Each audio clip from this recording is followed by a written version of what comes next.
September of 2024, allegedly, this victim suddenly gets an email out of nowhere from a person that she already knew, a person by the name of Vincent Kwan.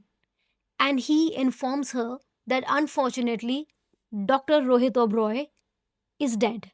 Now, growing suspicious of this whole thing, this woman confides in a friend. And this friend, my dear, is a true crime friend, because the true crime friend tells her immediately that this sounds extremely suspicious and that she must go and inform the police. So, the victim in the story runs to the police station and informs them in November of 2024, and that's when an investigation began. Once the police started investigating, they realized that there is no person called Dr. Rohit Oberoi. It was a fake name adopted by a man by the name of Dr. Abhishek Shukla, who was indeed an Australian citizen. Dr. Abhishek Shukla was actually born and brought up in Lucknow, which is in the northern part of India, and eventually studied and moved to Australia. Most recently, he had lived in Perth, and he had also lived in Darwin.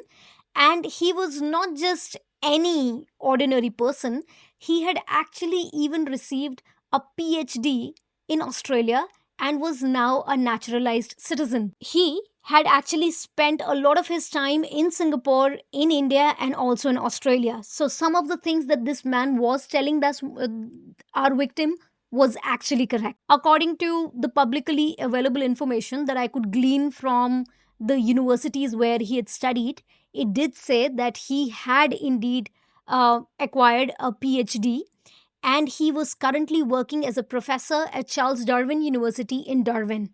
He holds a doctorate in international business and strategic management from the University of Melbourne. At Charles Darwin University, he was actually quite active. He coordinated the undergraduate program, he chaired several research committees, and taught marketing and management courses.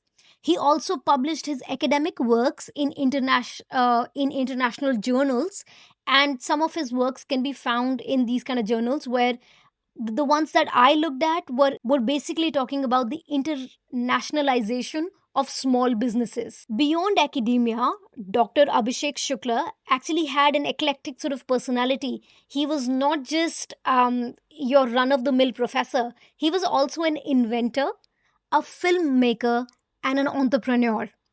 He had appeared in a media story about how to disrupt technologies and develop patterns and QR codes of different platforms. And he even made a movie. The movie that he made is called Social Media Murder Story, which explores how social media users can expose themselves to danger by mingling with strangers who might manipulate them and harm them. The irony writes itself here.